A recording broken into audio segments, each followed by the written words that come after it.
28th window. And among his signs is the creation of the heavens and the earth, and the variations in your tongues and in your colors. Verily in that are signs for those who know. We look at the universe, and we see that a wisdom and ordering embrace everything from the cells of the body to the totality of the world.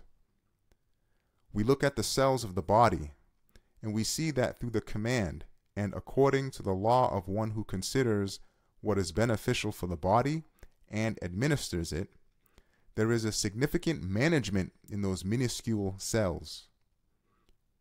On the one hand, a sort of sustenance is stored up in the stomach in the form of fat and expended at the time of need.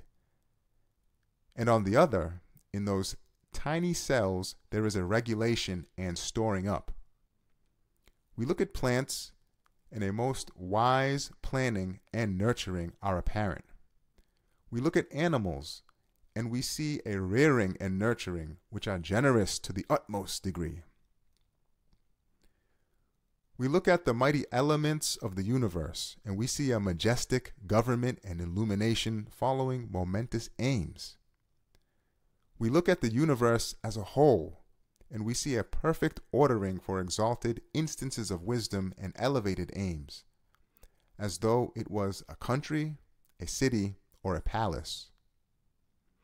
As is described and proved in the first stopping place of the 32nd word, from minute particles to the stars, not the tiniest place is left for associating partners with God. All beings are in effect so interrelated that one who cannot subjugate all the stars and hold them in his hand cannot make a particle heed his claims to be its Lord and sustainer. It is necessary to own all the stars in order to be the true sustainer of a single particle. Furthermore, as is described and proved in the second stopping place of the 32nd word, one not capable of creating and arranging the heavens cannot make the individual features on the human face. That is to say, one who is not sustainer of all the heavens cannot make the distinguishing features on a single human face. Thus, this is a window as large as the universe, which, if looked through, the following verses will also appear to the mind's eye, written on the pages of the universe in large letters. God is the creator of all things, and of all things he is the guardian and disposer. His are the keys of the heavens and the earth. One who does not see these has either no mind or no heart, or he is an animal in human form. 29th window. And there is not a thing but extols his limitless glory and praise. One spring I was setting out on a journey, a stranger, and deep in contemplation. While skirting a hill, a brilliant yellow buttercup struck my eye. It immediately brought to mind the same species of buttercup I had seen long before in my native land and in other countries. This meaning was imparted to my heart. Whoever this flower is the seal of, the stamp of, the signature of, the impress of, all the flowers of that species throughout the earth are surely his seals, his stamps. After this notion of the seal, the following thought occurred to me. Just as a seal stamped on a letter denotes the letter's author, in the same way, this flower is a seal signifying the most merciful one. And this hillock, which is inscribed with the impresses of these species and written with the lines of these plants, so full of meaning, is the missive of the flower's maker. This hill, too, is a seal. This plateau and plain have taken on the form of a missive of the most merciful one. After this thought, the following fact came to mind. Like a seal, Everything ascribes all things to its own creator. It proves each is the letter of its own scribe. Thus, all things are windows onto divine unity in such a way that each ascribes all things to a single one of unity. That is to say, there is an impress so wonderful, an art so miraculous in each thing, and especially in each living being, that the one who makes it and inscribes it so meaningfully can make all things, and the one who makes all things is certainly him. That is to say, one who cannot make all things cannot create a single thing. O heedless one, look at the face of the universe. See the pages of beings, one within the other, like letters of the eternally besought one, each letter stamped with innumerable seals of divine unity. Who can deny the testimony of all these seals? What power can silence them? Whichever of them you listen to with the ear of the heart, you will hear it declaring, I testify that there is no God but God. 30th window.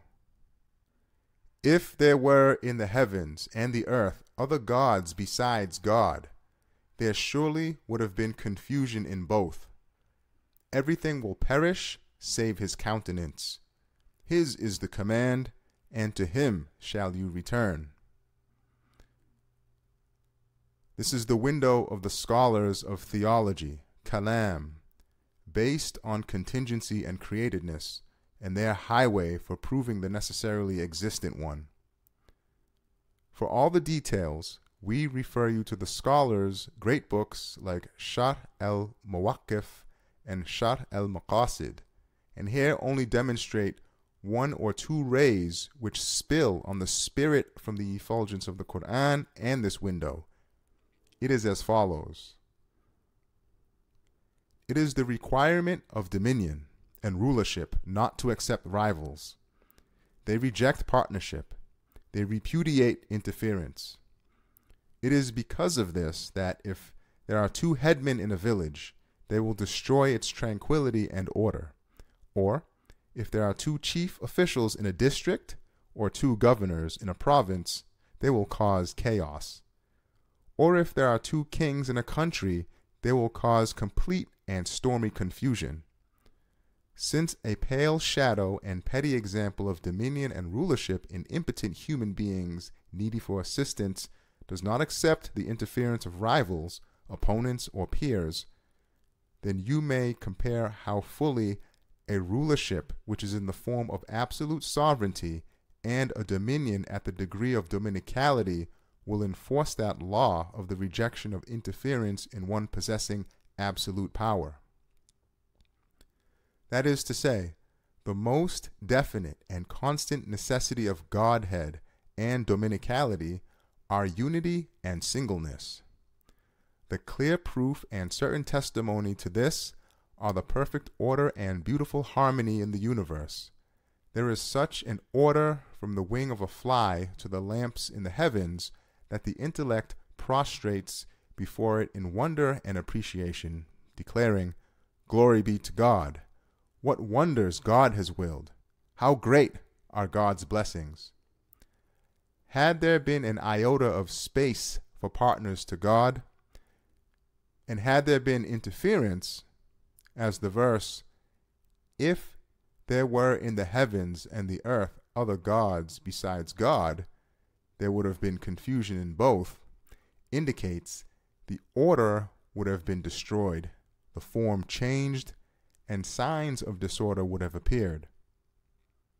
But as the verse is, so turn your vision again. Do you see any flaw? Then turn your vision a second time. Your vision will come back to you in a state dazzled and truly defeated. State and point out, however much the human gaze tries to find faults, it can find none anywhere, and returns worn out to its dwelling, the eye, and says to the fault-finding mind who sent it, I am worn out for nothing. There are no faults. This shows that the order and regularity are most perfect. That is to say, the order in the universe is a definitive witness to divine unity. Come now, let us consider createdness. The scholars of theology stated, the world is subject to change, and everything which is subject to change is created. Every created thing has a creator, a maker, in which case the universe has a pre-eternal creator. And we say, yes, the universe is created, for we see that every century, indeed every year and every season, one universe, one world goes and another comes. This means that there is an all-powerful one of glory who, creating the universe anew, creates a universe every year, indeed every season and every day, and shows it to the aware and the conscious. Then he takes it back and puts another in its place. He attaches one universe after the other like the links of a chain and hangs them on the string of time.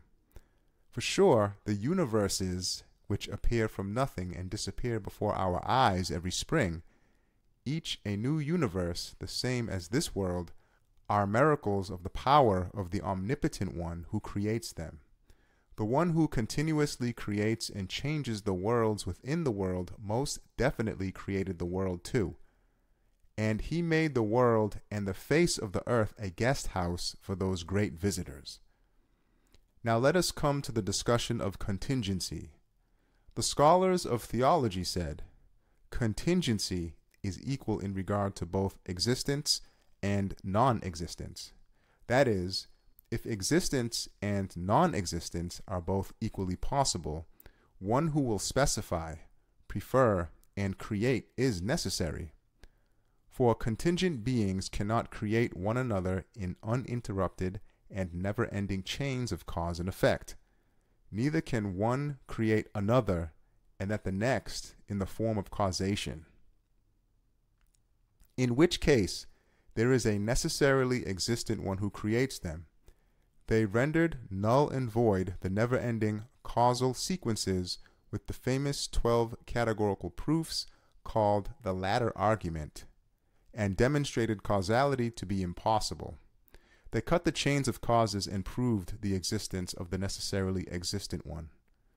And we say this, it is more certain and easier to demonstrate a stamp peculiar to the Creator of all things on everything than causes being cut at the extremities of the world with the proofs refuting causality. Through the effulgence of the Quran, all the windows and all the words are based on this principle. Nevertheless, the point of contingency possesses an infinite breadth. It demonstrates the existence of the necessarily existent one in innumerable respects. It is not restricted to the way of the scholars of theology, cutting the chains of causes, which in truth is a mighty and broad highway. It opens a path to knowledge of the necessarily existent one by ways beyond count. It is as follows. We see that in its existence, its attributes, and its lifetime, while hesitant among innumerable possibilities, that is, among truly numerous ways and aspects, each thing follows a well-ordered way in regard to its being in innumerable respects. Its attributes also are given it in a particular way. All the attributes and states which it changes throughout its life are specified in the same fashion. This means it is impelled on a wise way amid innumerable ways through the will of one who specifies, the choice of one who chooses, and the creation of a wise creator. He clothes it with well-ordered attributes and states. Then it is taken out of isolation and made part of a compound body, and the possibilities increase. For they may be found in that body in thousands of ways, whereas, among those fruitless possibilities, it is given a particular fruitful state, whereby important results and benefits are obtained from that body, and it is made to carry out important functions. Then the body is made a component of another body. Again, the possibilities increase, for it could exist in thousands of ways. Thus, it is given one state among those thousands of ways, and through that state it is made to perform important functions, and so on. It progressively demonstrates more certainly the necessary existence of an all-wise planner. It makes known that it is being impelled by the command of an all-knowing commander. Body within body, each has a function, a well-ordered duty, and all the compounds that one within the other themselves become components of larger compounds and has relationships particular to each. In the same way that a soldier has a function and well-ordered duty in his squad, his company, his battalion, his regiment, his division, and his army, and a relationship particular to each of these sections, one within the other. A cell from the pupil of your eye has a duty in your eye and a relationship with it, and has wise functions and duties in your head as a whole and a relationship with it. If it confuses these, the tiniest jot, the health and organization of the body will be spoilt. It has particular functions with regard to each of the veins, the sensory and motor nerves, and even the body as a whole, and wise relations with them. That specified state has been given it within thousands of possibilities through the wisdom of an all-wise maker.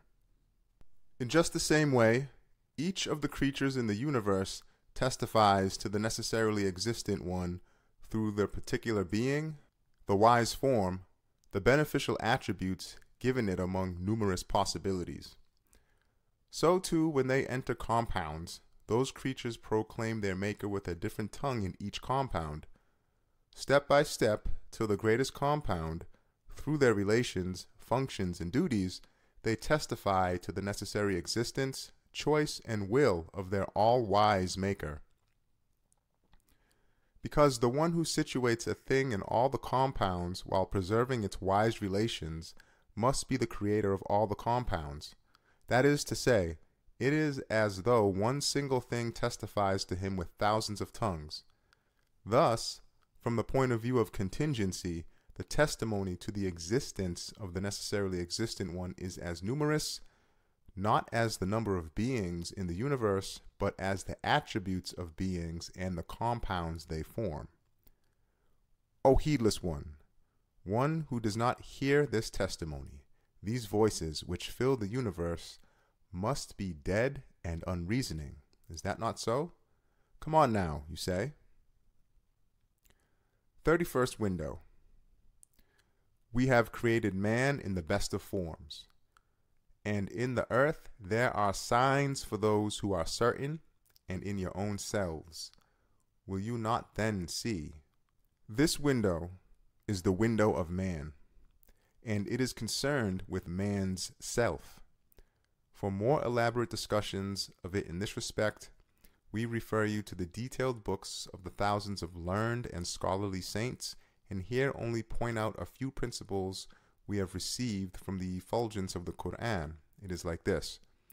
As is explained in the 11th word, man is a missive so comprehensive that through his self, Almighty God makes perceive to him all his names. For the details, we refer you to the other words and here only explain 3 points. First point. Man is a mirror to the divine names in 3 aspects. The first aspect, like the darkness of the night shows up light, so through his weakness and impotence, his poverty and need, his defects and faults, man makes known the power, strength, riches, and mercy of an all-powerful one of glory, and so on. He acts as a mirror to numerous divine attributes in this way. Even through searching for a point of support in his infinite impotence and boundless weakness in the face of his innumerable enemies, his conscience perpetually looks to the necessarily existent one. And since he is compelled, in his utter poverty and endless need, to seek for a point of assistance in the face of his innumerable aims, his conscience, in that respect, all the time leans on the court of an all-compassionate one of riches and opens its hands in supplication to him. That is to say, in regard to this point of support and point of assistance in the conscience, 2 small windows are opened onto the court of mercy of the all-powerful and all-compassionate one, which may all the time be looked through. The second aspect of being mirror-like is this: through particulars, like his partial knowledge, power, senses of sight and hearing, ownership and sovereignty, which are sorts of samples given to him, man acts as a mirror to the knowledge, power, sight, hearing, and sovereignty of dominicality of the Master of the universe. He understands them and makes them known. For example, he says, "Just as I make this house and know how to make it, and I see it and own it and administer it, so the mighty palace of the universe has a maker. Its maker knows it, sees it, makes it, administers it, and so on." The third aspect of being mirror-like: man acts as a mirror to the divine names, the imprint of which are upon him. There are more than 70 names, the impresses of which are apparent in man's comprehensive nature. These have been described to a degree at the start of the third stopping place to the 32nd word. For example, through his creation, man shows the names of Maker and Creator. Through his being most excellent of patterns, the names of most merciful and all compassionate, and through the fine way he is nurtured and raised, the names of all generous and granter of favors, and so on. He shows the differing impresses of different names through all his members and faculties, all his organs and limbs, all his subtle senses and faculties, all his feelings and emotions. That is to say, just as among the names there is a greatest name, so among the impresses of those names there is a greatest impress, and that is man. O you who considers himself to be a true man, read yourself. Otherwise it is possible you will be a man who is either animal-like or inanimate. Second point. This points to an important mystery of divine oneness. It is like this: the relationship between man's spirit and his body is such that it causes all his members and parts to assist one another. That is, man's spirit is a commanding law from among the laws pertaining to creation, the manifestation of divine will, which has been clothed in external existence, and is a subtle dominical faculty. Thus, in administering the parts of the body, and hearing their immaterial voices, and seeing their needs, they do not form obstacles to one another, nor do they confuse the spirit. Near and far are the same in relation to the spirit. They do not veil one another. If the spirit wishes, it can bring the majority to the assistance of one. If it wishes, it can know, perceive, and administer through each part of the body. Even if it acquires great luminosity, it may see and hear through all the parts. In the same way, and God's is the highest similitude, since the Spirit, a commanding law of Almighty God, displays this ability in the body and members of man, who is the microcosm, surely the boundless acts, the innumerable voices, the endless supplications, the uncountable matters in the universe, which is the macrocosm, will present no difficulty to the all-embracing will and absolute power of the necessarily existent one. They will not form obstacles to one another. They will not occupy that all-glorious Creator, nor confuse him. He sees them all simultaneously, and hears all the voices simultaneously. Close and distant are the same for him. If he wishes, he sends all to the assistance of one. He can see everything and hear their voices through everything. He knows everything through everything, and so on. Third point. Life has a most important nature and significant function, but since it has been discussed in detail in the window on life, the 23rd window, and in the 8th phrase of the 20th letter, we refer you to those, and here only make the following reminder. The impresses in life which, intermingled, boil up in the form of emotions, point to numerous names and essential divine qualities, They act as mirrors reflecting the essential qualities of the ever-living and self-subsistent one in most brilliant fashion. But this is not the time to explain this mystery to those who do not recognize God or do not yet fully affirm him. And so we here close this door.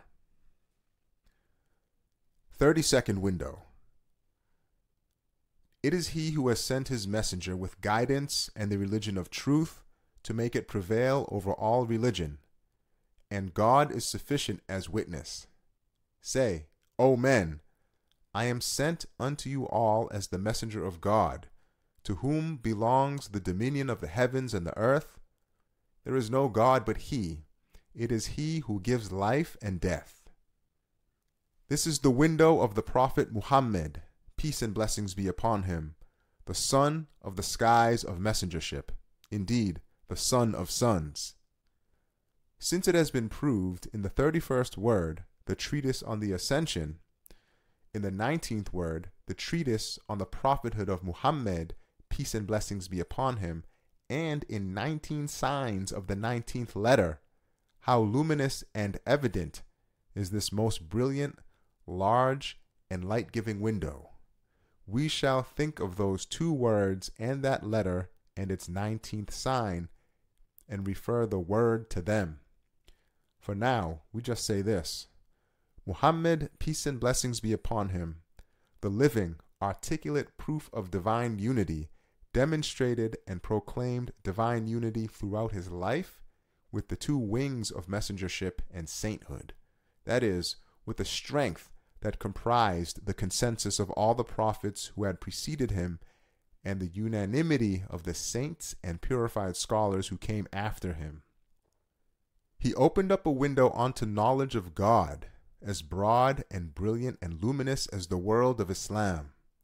Millions of purified and veracious scholars like Imam Ghazali, Imam Rabbani, Muhyiddin al-Arabi, and Abdul Qadir Gilani look through that window and show it also to others.